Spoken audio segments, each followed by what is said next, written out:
On dit que l'amour maternel est inconditionnel. On ne dit jamais ce qui arrive quand cet amour devient une arme contre vous. Je suis assise dans ce petit café de Nice, à regarder la Méditerranée s'étendre à perte de vue.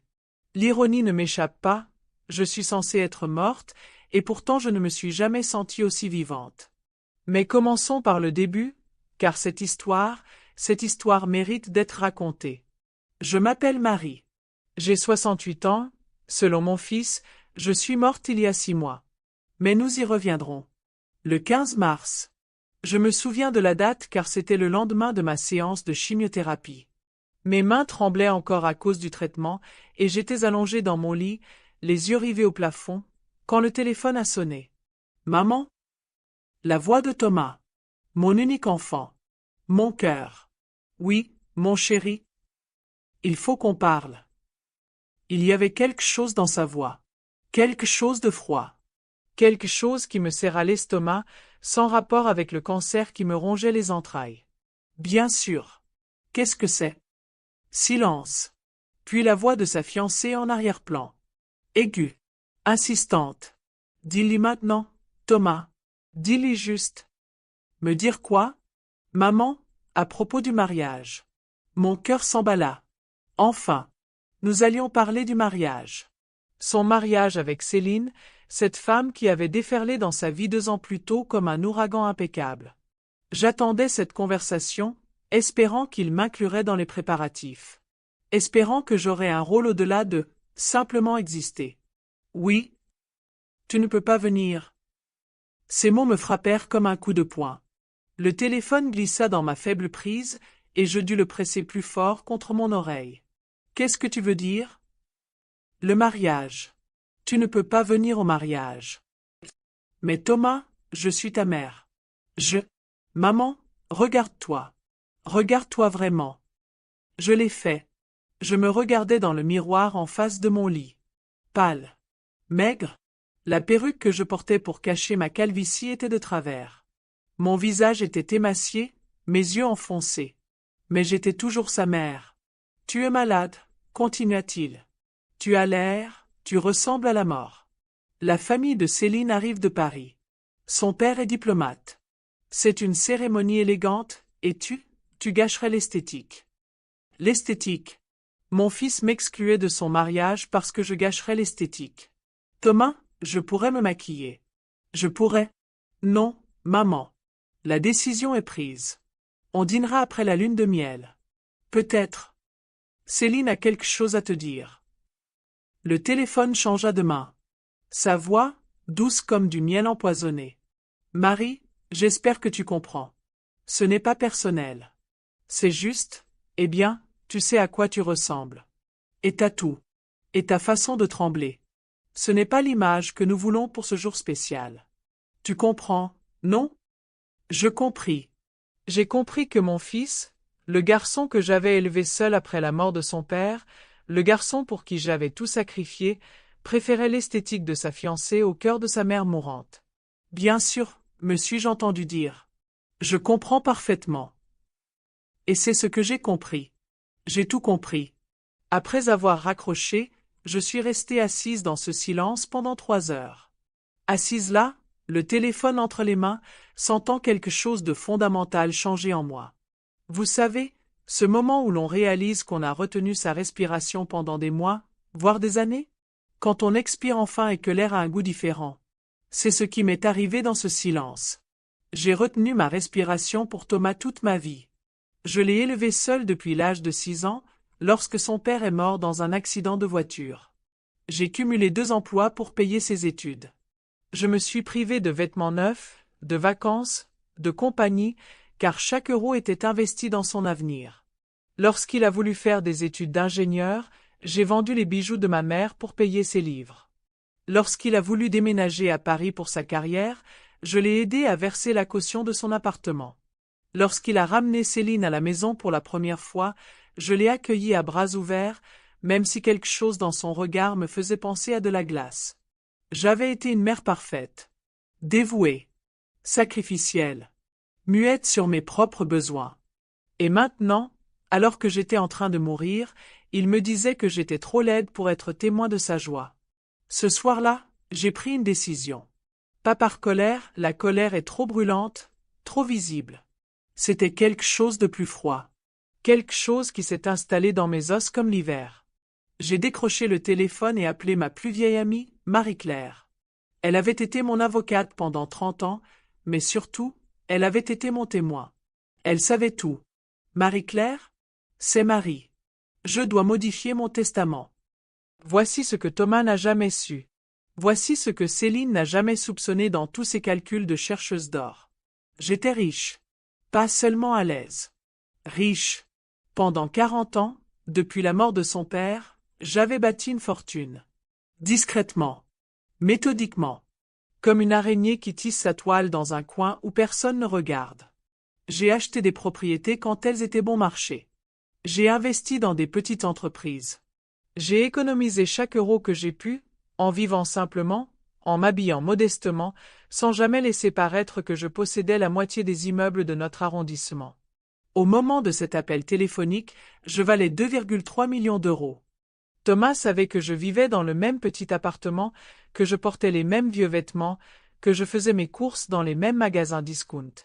Il pensait que j'étais juste une veuve en difficulté, vivant d'une petite retraite. Je l'ai laissé croire. Je voulais qu'il m'aime pour moi, pas pour ce que je pouvais lui donner. L'ironie est exquise, n'est-ce pas? Céline pensait épouser un homme qui n'hériterait rien de sa pauvre mère mourante. Thomas pensait qu'il protégeait son esthétique en cachant son parent embarrassant. Aucun d'eux ne savait qu'il détruisait la fortune qu'il convoitait tant. Marie-Claire est venue chez moi le lendemain matin. Elle m'a trouvé assise à ma table de cuisine, des documents étalés comme des plans de bataille. « Ma chérie » a-t-elle dit doucement. « Raconte-moi ce qui s'est passé. » Je lui ai tout raconté. Le coup de fil. L'esthétique. La voix de mon fils quand il avait dit que j'avais l'air d'une mort certaine. Elle écoutait sans m'interrompre, son visage se durcissant à chaque mot. « Que veux-tu faire ? » « Je veux tout réécrire. Le testament. L'héritage. Tout. Et le donner à qui ? J'y avais réfléchi toute la nuit. La Fondation pour les femmes âgées. Celle qui aide les femmes comme moi, oubliées par leur famille. Marie-Claire hocha lentement la tête. « Tu es sûre de ça ? » Je n'ai jamais été aussi sûre de rien de ma vie. Nous avons passé la matinée à réécrire mon testament. Chaque immeuble. Chaque investissement. Chaque euro sur chaque compte. Disparu. Redirigé vers des femmes qui, comme moi, avaient été abandonnées par les familles pour lesquelles elles avaient tout sacrifié. Thomas n'hériterait de rien. Ni de mes bijoux, ni de mes meubles, ni même du petit appartement qu'il pensait être tout ce que j'avais. Mais le testament n'était que la moitié de ma vengeance. L'autre moitié exigeait quelque chose de plus personnel. « Je veux écrire 2 lettres, ai-je dit à Marie-Claire. Une pour Thomas. Une pour Céline. » Quel genre de lettres ? Le genre de lettres qui disent la vérité. J'ai passé 3 jours à écrire ces lettres. 3 jours à coucher 40 ans de silence sur le papier. 3 jours où j'ai enfin dit ma vérité. La lettre de Thomas était plus longue. Après tout, je l'aimais depuis plus longtemps. Je lui ai raconté tous les sacrifices que j'avais faits. Toutes les opportunités que j'avais laissées passer. Chaque soir, j'avais travaillé tard pendant qu'il dormait, bien au chaud et en sécurité dans son lit. Je lui ai raconté la fois où j'avais vendu ma bague de fiançailles pour payer son voyage scolaire en Angleterre. La fois où je suis restée 2 mois sans chauffage pour qu'il puisse avoir de nouveaux vêtements. La fois où j'ai refusé une demande en mariage parce qu'il ne voulait pas d'enfant, et j'avais déjà Thomas. Je lui ai parlé du cancer. Pas la version édulcorée qu'il connaissait, mais la vraie. Ce que ça faisait d'affronter la mort seul parce qu'il était trop occupé par son esthétique pour venir me voir. La façon dont je m'étais entraînée à marcher sans trembler pour ne pas l'embarrasser. Je lui ai parlé de l'argent. Tout. Chaque euro qu'il ne verrait jamais. Mais surtout, je lui ai parlé du choix qu'il avait fait. Le choix entre l'amour de sa mère et l'approbation de sa fiancée. Le choix entre la famille et la façade. Tu as choisi, écrivis-je. Maintenant, vis avec ton choix. La lettre de Céline était plus courte. Plus tranchante. Comme une lame entre les côtes. Tu voulais savoir ce que Thomas hériterait de sa mère mourante, écrivis-je. Maintenant, tu sais. Absolument rien. J'espère que ton esthétique en valait la peine. Le 8 juin, jour de leur mariage. Je me suis réveillée à l'aube et je me suis habillée avec soin. Pas en noir, ce serait trop évident. J'ai choisi une simple robe bleu marine qui me faisait ressembler à n'importe quelle femme âgée. J'ai mis ma perruque, me suis maquillée pour masquer le pire de la maladie et me suis regardée dans le miroir. J'avais l'air d'une morte, comme Thomas l'avait dit. Mais j'étais toujours sa mère. La cérémonie avait lieu à la mairie, suivie d'une réception dans un magnifique château en dehors de la ville. Je le savais parce que Marie-Claire avait fait ses recherches. Elle m'avait acheté un billet pour la réception, sous un faux nom. Un invité pour une cousine éloignée de la famille de Céline. J'étais assise au fond pendant la cérémonie, invisible parmi les autres invités. J'ai vu mon fils épouser une femme qu'il avait convaincue d'abandonner sa mère mourante pour sauver les apparences. Il était beau. Heureux. Il ne m'a pas vue. Céline était radieuse. Parfaite. Elle avait atteint son but esthétique. Pendant la réception, je me suis assise à une table avec d'autres membres âgés de ma famille, des gens qui souriaient poliment et oubliaient immédiatement mon nom. J'ai mangé les plats coûteux, bu le bon vin et regardé mon fils danser avec sa nouvelle épouse. J'ai attendu. Marie-Claire est arrivée à la réception à 21h précise, pendant la découpe du gâteau. Elle s'est dirigée directement vers Thomas et Céline, leur a tendu une enveloppe à chacun et a dit simplement « De la part de Marie ». Puis elle est partie. Comme ça. De l'autre côté de la pièce, j'ai regardé Thomas ouvrir son enveloppe. J'ai vu son visage changer en lisant. J'ai vu la confusion se transformer en choc, puis en horreur. Il a arraché l'enveloppe de Céline des mains, l'a déchirée et a lu sa lettre à son tour. Puis il a levé les yeux, scrutant la pièce d'un air désespéré, et l'espace d'un instant, nos regards se sont croisés. J'ai souri. Pas un sourire cruel. Pas un sourire vindicatif. Juste un sourire triste et discret qui exprimait tout ce que je n'avais pas pu dire pendant 40 ans.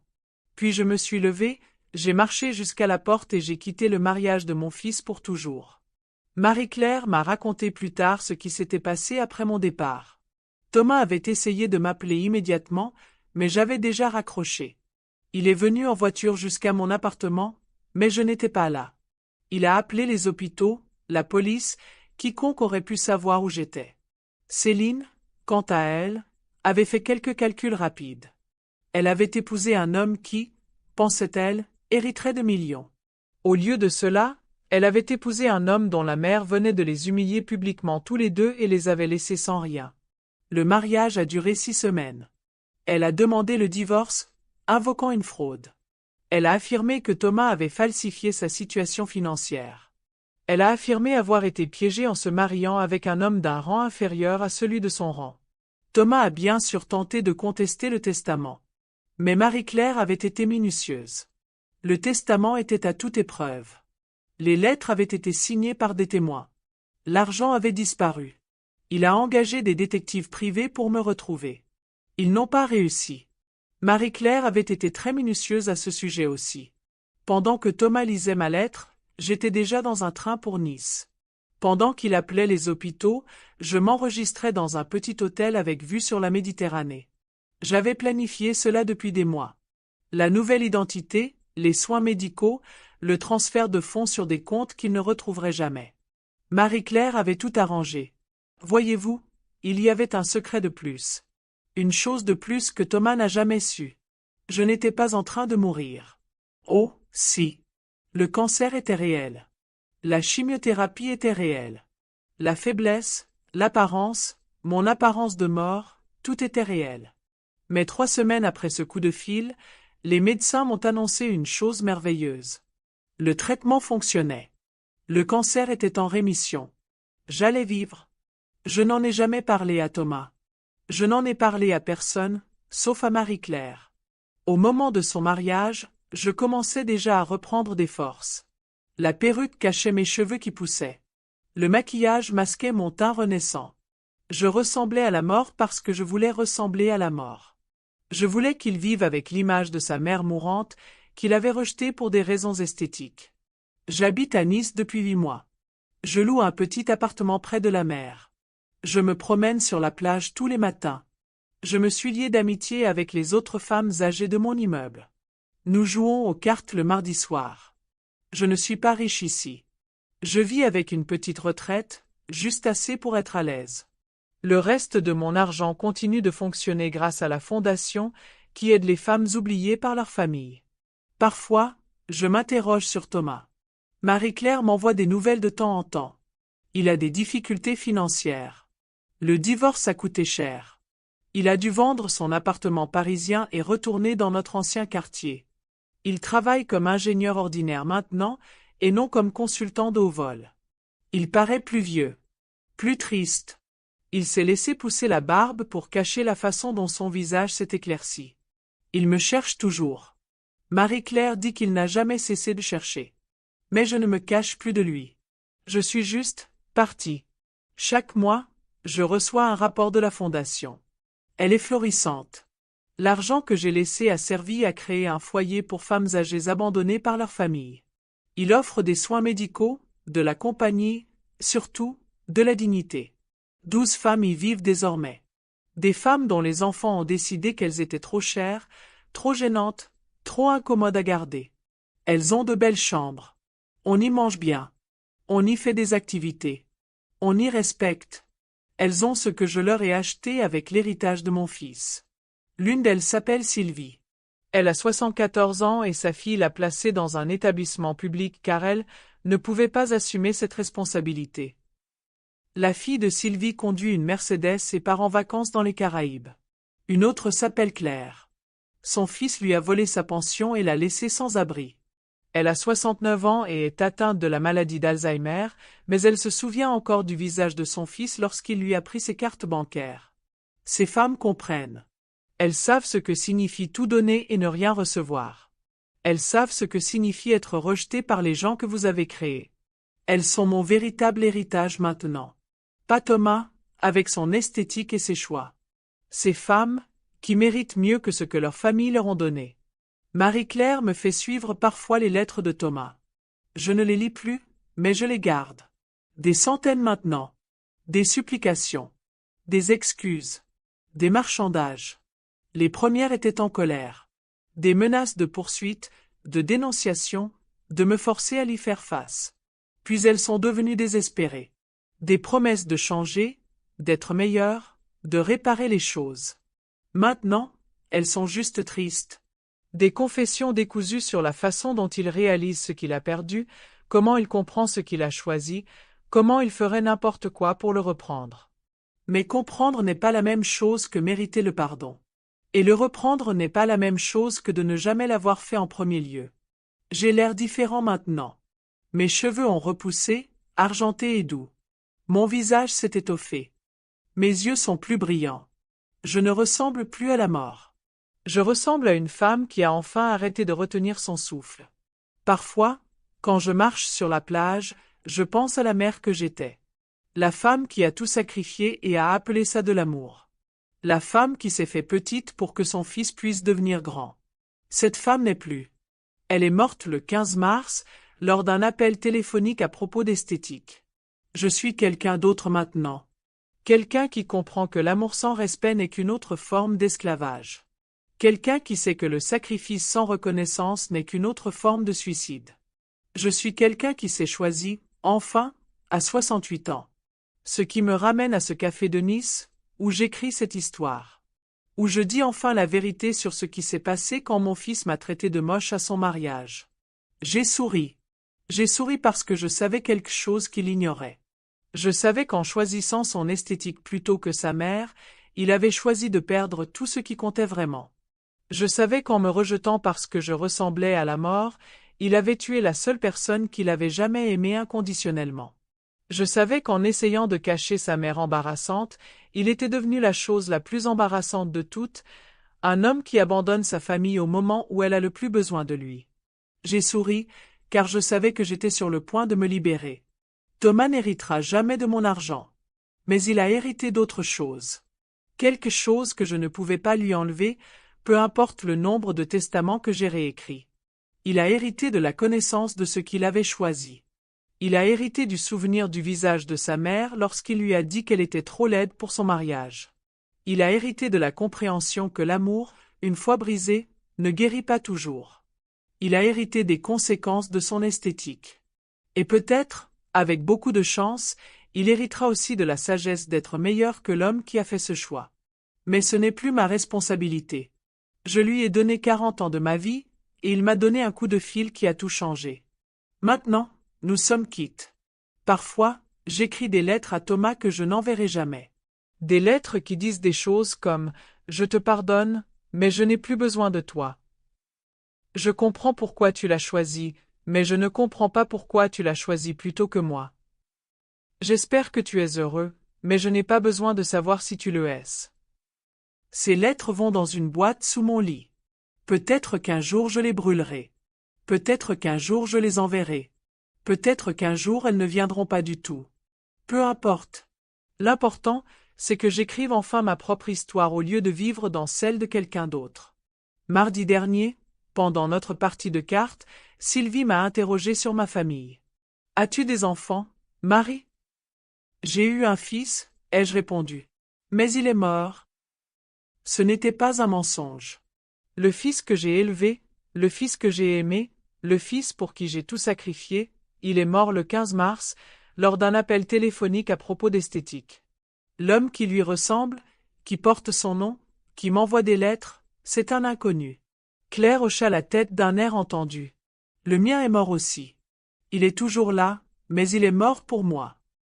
C'est ça, ce lieu, ces femmes. Nous comprenons tous la différence entre être abandonné et être libre. Nous comprenons tout ce que signifie pleurer quelqu'un qui est encore en vie. Voici donc ce qui s'est réellement passé lorsque mon fils m'a traité de moche à son mariage. J'ai souri et j'ai repris ma vie en main. J'ai souri et je me suis choisi. J'ai souri et j'ai appris que parfois, la meilleure vengeance n'est pas la vengeance du tout, mais simplement le refus de porter la honte d'autrui. J'ai souri et j'ai découvert que la liberté a le goût de l'air salé et le bruit des vagues sur la pierre. J'ai souri et j'ai découvert que l'amour d'une mère n'a pas besoin d'être inconditionnel, il peut être conditionné par le respect humain fondamental. J'ai souri et j'ai réalisé que mourir seul vaut mieux que vivre diminué. J'ai souri et j'ai écrit ma propre fin. Le soleil se couche maintenant sur la Méditerranée. Le ciel est peint de nuances d'or et de rose, et l'eau s'étend à l'infini vers un horizon que je n'atteindrai jamais. J'ai 68 ans. Je suis seule. Je ne suis pas riche. Je ne suis pas importante. Je ne suis plus la mère de personne. Et je suis glorieusement, complètement libre. Demain, je marcherai à nouveau sur la plage. Je prendrai un café avec les autres femmes. Je lirai des livres, je regarderai des films, je mangerai de la bonne nourriture et je vivrai tranquillement. Je continuerai à ne pas être trouvée. Je continuerai à ne pas pardonner. Je continuerai à ne pas revenir. Parce que parfois, la chose la plus puissante que l'on puisse faire est simplement de refuser de jouer le jeu. Parfois, la vengeance la plus dévastatrice est de partir. Parfois, l'acte le plus radical est de se choisir soi-même. Et parfois, quand votre fils vous traite de moche à son mariage, la meilleure chose que vous puissiez faire est de sourire et de disparaître à jamais. Il y a une dernière lettre que je veux écrire. Ni à Thomas, ni à Céline, ni à quiconque la lira. Juste à moi-même. À la femme qui a passé 40 ans à être la mère de quelqu'un d'autre et qui a finalement appris à être sa propre personne. Chère Marie, tu as bien fait. Tu as choisi la dignité plutôt que le dévouement. Tu as choisi la vérité plutôt que la tradition. Tu as choisi la liberté plutôt que la famille. Tu t'es choisi. Et ça, ma chérie, c'est la plus belle esthétique qui soit. Avec amour, Marie. Cette histoire est dédiée à toutes les femmes qui se sont senties invisibles, gênantes ou laides aux mains des personnes qu'elles aimaient le plus. Puissiez-vous trouver la force de vous choisir. Puissiez-vous trouver le courage de partir. Puissiez-vous trouver la paix qui vient du refus d'être petite. Et puissiez-vous découvrir, comme moi, que parfois l'acte d'amour le plus profond est d'apprendre à cesser de le donner.